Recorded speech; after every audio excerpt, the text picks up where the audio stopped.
அஸ்ஸலாமு அலைக்கும் வரஹ்மத்துல்லாஹி வபரகாத்துஹு. அல்ஹம்துலில்லாஹ் வஸ்ஸலாத்து வஸ்ஸலாமு அலா ரசூலில்லாஹி ஸல்லல்லாஹு அலைஹி வஸல்லம் வபஅத். இன்றைக்கி நாம் ஒரு முக்கியமான ஒரு விஷயத்தை பற்றி பேசுவோம். நேற்று வரைக்கும் நம்ம இந்த இறுதி காலத்தினுடைய கட்டங்கள், மல்ஹமா, இதெல்லாம் எப்படி இருக்குன்றதை பற்றி நம்ம பேசிக்கிட்டு இருந்தோம் இல்லையா. இப்போ இன்றைக்கி கொஞ்சம் வேறு ஒரு சில ஆன்மீக கருத்துக்களை பற்றி பேசலாம். அதுவே நம்ம ஒரே டாப்பிக்காக போய்கிட்டு இருக்க வேண்டாம். அப்போ இன்றைக்கி மனிதன் இறைவனிடத்தில் அதிகமான முறையில் துவா செய்கிறான், நிறைய விஷயங்களை கேட்குறான். கபூல் ஆகலையான்ற சந்தேகம் நம்ம எல்லாட்ட கேட்டுக்கிட்டே இருக்கிறோம். எப்போ கிடைக்கும், ஏன் கிடைக்க மாட்டேங்குது அப்படிங்கிற மாதிரியான மன உளைச்சல், எப்படி அல்லாட்ட கேட்குறது அப்படிங்கிறத பற்றியான விஷயங்கள்லாம் இன்றைக்கி ரொம்ப பெரிய மனித குலத்துக்கு இருக்கக்கூடிய பிரச்சனையாக இருக்கு இல்லையா. இதில் ஒரு சில ஆன்மீக கருத்துக்கள் இருக்குது, அதை நான் உங்களோட இன்றைக்கி ஷேர் பண்ணிக்கலான்னு ஆசைப்பட்றேன். அல்லாஹு ஜல்ல ஷானு வ தஆலா குர்ஆனில் ஒரு இடத்துல இப்படி சொல்கிறான், இன்னா அர்துனல் அமானத அல ஸமாவாதி வல் அர்தி வல் ஜிபால் فأبين أن يحملنها وأشفقن منها وحملها الإنسان إنه كان ظلوما جهولا. ஒரு அமானிதத்தை இந்த வானங்களிடத்திலும் பூமியிடத்திலும் மலைகளிடத்திலும் நான் காட்டினேன். இந்த அமானிதத்தை நீங்கள் வைத்துக் கொள்ளுங்களேன் என்று நான் கேட்டபோது அவைகளெல்லாம் அதை சுமப்பதை விட்டும் தவிர்ந்து கொண்டது. அல்லாஹ் எங்களை மன்னிச்சிரு, இதை சுமக்கக்கூடிய சக்தி எங்களுக்கு இல்லை, அதனால் எங்கள்கிட்ட இதை கொடுத்துறாத அப்படின்னு ரொம்ப பயபக்தியாக அதை விட்டு தவிர்ந்து கொண்டன. இன்னும் அஷ்ஃபக்ன மின்ஹா, அதை சுமந்தா எவ்வளோ பெரிய பிரச்சனை வரும்ன்ற உணர்ச்சியில் அதுகளெல்லாம் பயந்தது, அதனால் அதுக்கு சுமக்காமல் விட்டுருச்சுங்க. இந்த அமானிதத்தை வானமோ பூமியோ மலைகளோ பெற்றுக்கொள்ளவில்லை. ஆனால் ஹமலஹல் இன்சான், மனிதனோ அதைத்தா நான் வச்சுக்கிறேன் அப்படின்னு வாங்கிக்கிட்டான். இன்னஹு கான தலூமன் ஜஹூலா, அவன் ஒரு அநியாயமான, கிட்டத்தட்ட முட்டாள், அநியாயமான ஒரு அறிவு முதிர்ச்சி இல்லாதவனாக ஆகிவிட்டான் மனிதன். அதனால் அதை என்னிடத்திலிருந்து பெற்றுக்கொண்டான் அப்படின்னு சொல்லி அல்லாஹ் சொல்கிறான். ஹைர், இந்த அமானிதம் எது? அமானிதம் என்றால் என்ன அமானத்தது? அதற்கு பல இடத்துல அமானிதத்தை பற்றி அல்லாஹ் குர்ஆனில் சொல்கிறான். தாய் தந்தையர்களுக்கு சரியான முறையில் உபகாரம் செய்வது, நம்ம நம்மளுடைய மனைவி மக்களுக்கு செய்யக்கூடிய உபகாரம், மனிதர்களிடத்தில் சொல்ல வாக்கை நிறைவேற்றக்கூடிய உபகாரம், அல்லாஹ்விடத்தில் கொடுத்து வந்த வாக்கை நாம் நிறைவேற்றக்கூடிய உபகாரம், அல்லாஹ்விடத்திலும் அவனுடைய ரசூலிடத்திலும் நாம் சொல்லி தந்த வாக்கை நிறைவேற்றக்கூடிய உபகாரம், இதெல்லாம் அமானிதம் என்று அல்லாஹ் சொல்கிறான். இந்த இடத்துல நம்ம கொஞ்சம் ஆன்மீகமாக இந்த கருத்தை நம்ம அணுகணும்னு சொன்னால், இந்த அமானிதம் எது தெரியுமா? அல் இக்தியாரு பைனல் ஹக்கி வல் பாத்தில், அதாவது ஹக்குக்கும் பாத்திலுக்கும் மத்தியில் உள்ள ஒரு தேர்வு, சாய்ஸ். இந்த அமானிதம் என்பது சாய்ஸ்ன்னு சொல்லலாம். ஆன்மீக ரீதியாக நம்ம இதை பார்த்தோம்னா சாய்ஸ் அப்படின்றது தான் இந்த அமானிதம். எப்படி சாய்ஸ் இந்த அமானிதம் ஆகுது அப்படின்டா, இப்போ நான் சொல்கிறேன், புரிஞ்சுக்கிறேங்களேன். இப்போ மலக்குமார்களுக்கு என்ன வேலை? அல்லாஹ் தொலை சொன்னால் அவங்க தொழுவணும், அல்லாஹ் நிற்க சொன்னால் அவங்க நிற்கணும், உட்கார சொன்னால் உட்காரணும், சஜிதா செய்ய சொன்னால் சஜிதா செய்யணும். கேள்விப்பட்டிருப்போம் இல்லையா? சில மலக்குமார்கள் சஜிதாவிலேயே இருப்பார்கள், ஒரு சில மலக்குமார்கள் ருக்குவிலேயே இருப்பார்கள், ஒரு சில மலக்குமார்கள் கியாமுடைய சூழலிலே இருப்பார்கள், சில மலக்குமார்கள் வானத்தில் இருக்கக்கூடிய காபாவான அந்த காபாவை தவாஃப் செய்து கொண்டிருப்பதே அவர்களுக்கு வேலை. சில மலக்குமார்களுக்கு அல்லாஹ்வுடைய அரிசை சுமந்து கொண்டிருப்பது, அல்லாஹ்வுடைய அரிசை தவாஃப் செய்வது, இப்படியான வேலைகளை அவர்களுக்கு கொடுத்து விட்டான் என்று சொன்னால் அதை மாற்றி செய்வாங்களா? அவங்களுக்கு ஆப்ஷன் இருக்கா? அப்போ அவங்களுக்கு வேறு ஆப்ஷனே கிடையாது. அவங்க என்ன அல்லாஹ் சொல்கிறானோ அதை அப்படியே செய்கிறது தான் அவங்களுடைய வேலை. அல்லாஹ்வுக்கு கட்டுப்படுதலை தவிர அவங்களுக்கு வேறு சாய்ஸ் கிடையாது. கரெக்டா? இப்போது வானத்தை அல்லாஹ் என்ன சொன்னான்? நீ படர்ந்து இருக்கணும், வானத்தில் சூரியன் உதிக்கும் போது வெளிச்சம் வரும், சூரியன் மறையும் போது இருள் வரும். இப்படி வானத்தினுடைய கட்டளை, அது என்னைக்காவது அந்த கட்டளையை மீறி இருக்கா? வானம் உடஞ்சி கீழே விழுந்துருக்குதா? பூமிக்கு என்ன கட்டளை? பூமி இறுக்கமாக இருக்கணும், பூமியில் விதைகள் போட்டால் முளைக்கணும், பூமி சுற்றிக்கிட்டே இருக்கணும், நிற்கக்கூடாது. என்னைக்காவது பூமி கட்டளையை மீறினா என்ன ஆகும்? அது மீறுமா? மீறி இருக்கா? இல்லை. மலைகளுக்கு என்ன கட்டளை? அப்படியே நிற்கணும். என்னைக்காவது மழை கொஞ்ச நேரம் நான் படுத்துக்கிறேன், ரெஸ்ட் எடுத்துக்கிறேன், உக்காந்துக்கிறேன். அப்போ அதுகளுக்கு அல்லாஹ் என்ன கட்டளை இட்டானோ அதை அப்படியே செய்வது தான் அதனுடைய வேலை. அல்லாஹ்வுக்கு கட்டுப்படுதல் என்பது தான் அதனுடைய முழுமை, இல்லையா? மனிதனுக்கும் அதுதான். ஆனால் மனிதனிடத்திலே அல் இஹ்தியார் என்று சொல்லப்படக்கூடிய சாய்ஸ் இருக்கு. இந்த சாய்ஸ் என்ற அமானிதத்தை மனிதன் சுமந்து கொண்டான். அதனால் என்னண்டா, அல்லாஹ் என்ன சொல்கிறான் அதை நம்ம அப்படியே செஞ்சுட்டு போயிட்டா நமக்கு வாழ்க்கை லேஸ். அதை தவிர்த்து நாம் சாய்ஸை அப்ரோச் பண்ணிட்டோம், நம்ம சாய்ஸை கை வச்சிட்டோம் அப்படின்னு சொன்னால் அப்போ அதில் உள்ள நல்லது கெட்டதை யார் பார்த்துக்கிறணும்? நாம தான் சுமந்துக்கிறணும். அல்லாஹ் சொல்கிறான், நீ தொழுது என்கிட்ட கேளு, நான் உனக்கு தரேன். நீ எனக்கு சுக்குர் செஞ்சன்னா நான் உனக்கு அதிகப்படுத்தி தரேன். வலையின் சக்கரத்தும்ல அசீதன்னக்கும், எனக்கு நான் உனக்கு கொடுத்ததுக்கு நீ எனக்கு சுக்குர் செய், நான் உனக்கு அதிகப்படுத்தி தருகிறேன் என்று. ஆனால் நம்ம என்ன செய்கிறோம்?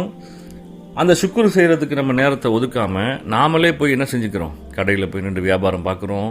அவனை போய் பார்த்துட்டு வந்தால் 2 ரூபா ஜாஸ்தி கிடைக்குமே அப்படின்னு அல்லாஹ்வுக்கு சுக்குர் செய்யக்கூடிய நேரங்களை விட்டு நாம் சென்று நம்முடைய வாழ்க்கைக்கு தேவையானதை நாமளே ப்ரிப்பேர் பண்ணலாமே அப்படின்ட்டு சொல்லி நம்ம ஓடுறோம், இல்லையா? அப்போ அந்த சாய்ஸை நம்ம எடுக்கிறோம், இல்லையா? அந்த சாய்ஸை நம்ம எடுக்கும்போது அதனுடைய நல்லது கெட்டதை யார் கையில் கொடுத்துருவாள்ல? நம்ம கையிலே கொடுத்துருவோம். இன்னைக்கு பல விஷயங்களில் நாம் அல்லாட்ட கேட்குறோம் அப்படின்னு சொன்னால் யோசித்து பார்க்கணும், அல்லாஹ் சொன்னதை செஞ்சோமா இல்லை நாம் நம்மளுடைய சாய்ஸை ப்ரிப்பேர் பண்ணி போனோமா, சாய்ஸ் பின்னாடி போனோமா? அப்போ சாய்ஸுக்கு பின்னாடி போயிட்ட பின்னாடி அதனுடைய லாப நஷ்டத்தை யார் பார்க்கணும்? சக்ஸஸ் ஆகிடுச்சுன்னா அல்ஹம்துலில்லாஹ், சக்ஸஸ், சந்தோஷம். ஃபெயிலியர் ஆகிடுச்சுன்னா நம்ம தான் தாங்கிக்கணும். அதை எப்படி போய் அல்லாட்ட முறையிட முடியும்? இப்போ அல்லாஹ் சொல்கிறான், எனக்காக என்னுடைய எதிரிகளை, அல்லாஹ்வுடைய எதிரிகளை போர் செய்யுங்கன்னு சொல்கிறான். அப்போ போரில் போய் போனோம்னு வச்சுக்கோங்களேன், வெற்றி பெற்றால் வெற்றி, தோல்வி அடைஞ்சிட்டோம், போரில் கொல்லப்பட்டுட்டோம் அப்படின்னா ஷஹீதுன்ற அந்தஸ்து. 2 பக்கமும் வெற்றி. போரில் ஜெயிச்சிட்டோம் அப்படின்னா, எதிரியை வீழ்த்திட்டோம் அப்படின்னா வெற்றி உலகத்தில். எதிரியிடம் நாம் வீழ்ந்து விட்டோம், நாம் எதிரியால் குத்துப்பட்டு மௌத்தா போயிட்டோம்னு சொன்னால், வலா தஹ்சபன்னல்லதீன குத்திலூ ஃபீ சபீலில்லாஹி அம்வாத், அல்லாஹ்வுடைய பாதையிலே போர் செய்து கொல்லப்பட்டவர்களை நீங்கள் இறந்து விட்டார்கள், மௌத்தாயிட்டாங்கன்னு சொல்லி நினச்சி கூட பார்க்காதீங்க அப்படின்னு குர்ஆன் தடுக்கிறாங்க. அப்போது எவ்வளோ பெரிய வெற்றி! இறைவனுடைய சன்னிதானத்தில் மிகப்பெரிய அந்தஸ்து. அப்போ அல்லாஹ்வுடைய பேச்சை, நம்ம சாய்ஸை, நம்ம அல்லாஹ்வுடைய சொல் பேச்சை கேட்டு நம்ம நடந்தோம் அப்படின்னா நமக்கு துனியாலையும் வெற்றி. அப்படி துனியாவில் வெற்றி மிஸ் ஆச்சுன்னா கம்பல்சரி ஆகிரத்தில் மிகப்பெரிய வெற்றி. அதை செய்யாமல் நாம் நம்மளுடைய தேவைக்காக வேண்டி ஒருத்தனை போய் மிரட்டி அடித்து கொல்லப்பட்டோம்னா அது வெறும் கொலை, மௌத்தா போயிட்ட, முடிஞ்சு போச்சு. கபூரில் கேள்வி இருக்குது, நன்மை தீமை பிரிவு இருக்குது, எல்லாமே இருக்குது. ஸோ அப்படியான முறையில் இருக்கிறதுனால நாம் என்ன செய்ய முடியாது? இந்த சாய்ஸை எடுத்துட்டு, இந்த சாய்ஸை நம்ம ப்ரிப்பேர் பண்ணிக்கிட்டு நம்மளால் அல்லாஹ்விடத்தில் போய் நிற்கும் போது நம்மளுடைய துஆவில் நமக்கு பலகீனம் ஏற்படுது. இதுதான் இந்த அமானிதம். இதை மனிதன் சுமந்து கொண்டான். புரிஞ்சுங்களா? இப்போது பறவை எடுத்துக்கங்களேன். காலையில் அது போகுது, மாலையில் வயிறு நிரம்பி திரும்பி வருது. அது யாரை நம்பி போகுது? அது ஏதாவது இந்த இடத்துல மார்க்கெட்டுக்கு போனால் இவ்வளோ காசு கொடுத்து இன்றைக்கி நம்ம உணவு வாங்கணுன்ற பறவைக்கு இருக்கா? விலங்கினங்களுக்கு இருக்கா? மனிதனுக்கும் மற்ற பிற படைப்பினங்களுக்கும் என்ன வித்தியாசம் என்று சொன்னால், அவைகள் முழுக்க முழுக்க இறைவனை நாடி மட்டுமே இருக்கிறது. அது வயிறு பசியோடு போகுது, எங்கேயாவது மேய்ஞ்சி எதையாவது சாப்பிட்டு வயிறு நிரம்ப திரும்பி வருது கூட்டுக்கு. மறுநாள் காலையில் விடிஞ்ச உடனே எந்திரிச்சு மறுபடியும் பசியோடு போகுது, வயிறு நிரம்பி வருது. ஆனால் மனிதன் அப்படி இல்லையே. சொல்லப்போனால் நம்மளை விட பறவைகளும் விலங்குகளும் தான் ஃப்ரெஷ்ஷாக சாப்பிடுது. இப்போ மீன் கடைக்கு போனால் கூட ஒரு 5 நாள் ஃப்ரிட்ஜில் வச்ச மீனை கொடுப்பான், ஐஸ் கட்டியில் போட்ட மீனை தான் நம்ம கொடுப்பான், வாய்ப்பு இருக்குது. படகுலையே நம்ம போய் இறங்கின உடனே வாங்கினா கூட அவன் உடனே பிடிச்சி கொண்டு வந்து கொடுக்குறானா, இல்லை 3 நாள் கடலில் இருந்து அவன் ஐஸ் கட்டில் வச்சுருந்து எடுத்து வந்து கொடுக்குறானா, யாருக்கு தெரியும். ஆனால் ஒரு கொக்கு எப்படி சாப்பிடுது? உயிரோடு ஓடிக்கிட்டு இருக்க அந்த மீனை அப்படி டக்குன்னு அப்படியே பிடிச்சி என்ன செய்யுது? ஃப்ரெஷ்ஷாக சாப்பிடுது. அப்போ உணவு ஃப்ரெஷ்ஷாக சாப்பிட்றது யார்? கொக்கா நம்மளா? ஒரு புலி எடுத்துக்குவோம், சிங்கம் எடுத்துக்குவோம், பசிச்சதுன்னா என்ன செய்யுது? போய் ஃப்ரெஷ்ஷாக ஒரு வேட்டையாடி சாப்பிடுது. சாப்பிட்டுட்டு போட்டு வந்துடுது, என்னைக்காவது எடுத்து வச்சுருக்கான் நாளைக்கு நமக்கு தேவைண்டு. இந்த நாளைக்கு எனக்கு தேவை அப்படின்ற இடத்த மனிதன் தானே தேர்ந்தெடுத்துக்கிட்டான். இன்னைக்கு கொடுத்த ரப்பு நாளைக்கு தரமாட்டான்ற எங்கே வந்துச்சு? இப்போ நம்ம நாளைக்கு தரமாட்டான்னு ஒன்றும் சொல்லலைங்க. இருந்தாலும் அல்லாஹ் நான் அப்படி நினைக்கல. எப்படி நீ செய்கிற செயலெல்லாம் அதுக்கேற்ற மாதிரி செயல் தான். ஆனால் நான் நினைக்கல செய்கிற செயலெல்லாம் எப்படி நாளைக்கு எனக்கு அல்லாஹ் தராமல் போயிட்டான்னா ஃப்ரிட்ஜில் வச்சுக்கணுமா இல்லையா? கொஞ்சம் கறி எடுத்து சாப்பாடு எடுத்து கொஞ்சம் மிச்சம் வச்சுக்கணுமா இல்லையா? அரிசி நான் பத்திரப்படுத்தி வச்சுக்கணுமா இல்லையா? நாளைக்கு எனக்கு கிடைக்காம போயிடுச்சுன்னா செயலெல்லாம் இறை நம்பிக்கைக்கு ஆபத்தான செயல். ஆப்போசிட்டாக அல்லாஹ்வை நம்பாமல் ஆப்போசிட்டான செயலை செய்கிறது. ஆனால் வாயில் என்ன சொல்கிறது? இல்லை அது அல்லாஹ் மேலே நம்பிக்கை இல்லாமல் இல்லை. அப்போ என்னது இருந்தாலும் ஒரு சேஃப்டிக்கு. என்ன சேஃப்டிக்கு? ஏடா சேஃப்டிக்கு வீட்டில் வச்சுக்கிற அரிசியை நம்புகிற, சேஃப்டிக்கு ஃப்ரிட்ஜில் இருக்கிற கறியை நம்புகிற, காய்கறியை நம்புகிற. எதுக்கு அல்லாஹ்வை நம்பணும்? திங்கிறதுக்கா? சோத்துக்கா வந்தோம் நம்ம இங்கே உலகத்தில்? அதுதான் அவன் தரன்ட்டானே.